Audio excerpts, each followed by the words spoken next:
Paracetamol എന്ന paracetamol. എന്തിനും ഏതിനും പാരസെറ്റാമോൾ കഴിച്ചാൽ എല്ലാം നേരെയായി എന്ന ചിന്ത ഇനി മാറ്റിക്കോളൂ.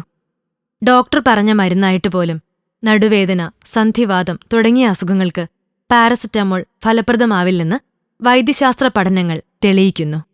മാത്രമല്ല, പാരസെറ്റാമോൾ ധാരാളമായി ഉപയോഗിക്കുന്നവരിൽ കരൾ രോഗത്തിന് സാധ്യത കൂടുതലാണെന്നും പഠന റിപ്പോർട്ടുകൾ തെളിയിക്കുന്നു.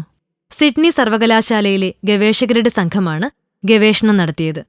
5000-ലധികം രോഗികളിലായി 13 തവണ നടത്തിയ മരുന്ന് പരീക്ഷണത്തിന്റെ ഫലം ബ്രിട്ടീഷ് മെഡിക്കൽ ജേണലിൽ പ്രസിദ്ധീകരിച്ചിട്ടുണ്ട്. നടുവേദന, സന്ധിവാതം തുടങ്ങിയ അസുഖങ്ങൾക്ക് പാരസെറ്റാമോൾ ശുപാർശ ചെയ്യുന്നവരാണ് അധികവും. എന്നാൽ ഇത് എത്രത്തോളം ഇത്തരം രോഗികളിൽ ഫലപ്രദമാവുന്നുണ്ടെന്നായിരുന്നു പഠനം.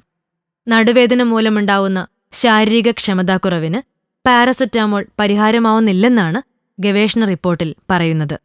നടുവേദന, സന്ധിവാതം തുടങ്ങിയ രോഗങ്ങൾ മൂലമുണ്ടാകുന്ന ശാരീരിക ക്ഷമതാക്കുറവ് പരിഹരിക്കാനോ ജീവിത ഗുണനിലവാരം ഉയർത്താനോ പാരസെറ്റാമോളിനാവില്ല. കൂടാതെ കരളിനെ വിഷലിപ്തമാക്കുന്നതിനാൽ പാരസെറ്റാമോൾ വലിയ പങ്ക് വഹിക്കുന്നുണ്ടെന്നും റിപ്പോർട്ട് ചൂണ്ടിക്കാട്ടുന്നു. പരീക്ഷണം നടത്തിയ രോഗികളിൽ 4-5 തവണ കരൾ രോഗനിർണയ പരിശോധന നടത്തുകയും ചെയ്തു. ഇതിൽ ലിവർ ടോക്സിസിറ്റി കൂടുതലാണെന്ന റിപ്പോർട്ടാണ് ലഭിച്ചത്. ഗവേഷണ സംഘത്തിലുൾപ്പെട്ട ഗുസ്താവോ മഗാഡോയുടെ വാദം നോക്കാം. നാഡീസംബന്ധമായ അസുഖങ്ങൾക്ക് പാരസെറ്റാമോൾ ആഗോളതലത്തിൽ വ്യാപകമായി ഉപയോഗിച്ചു വരുന്നതായി കണ്ടെത്തിയിട്ടുണ്ട്. എന്നാൽ ഇത് ഗുരുതരമായ ആരോഗ്യ പ്രശ്നങ്ങൾ സൃഷ്ടിക്കുന്നു. ഞങ്ങളുടെ ഗവേഷണത്തിൽ പാരസെറ്റാമോൾ ഉപയോഗിക്കുന്നവരിൽ കുറഞ്ഞത് 4 തവണയെങ്കിലും കരളിന്റെ പ്രവർത്തനം അസാധാരണത്വം പ്രകടമാക്കിയതായും ഗവേഷണ റിപ്പോർട്ടിൽ പറയുന്നുണ്ട്. ശാരീരിക ക്ഷമതാക്കുറവിന് പ്രധാന കാരണമായി കണ്ടെത്തിയിട്ടുള്ളത് നടുവേദനയാണ്. UK-യിൽ മാത്രം പ്രതിവർഷം 26 ദശലക്ഷം പേർക്ക് അസുഖം പിടിപെടുന്നതായാണ് കണ്ടെത്തൽ.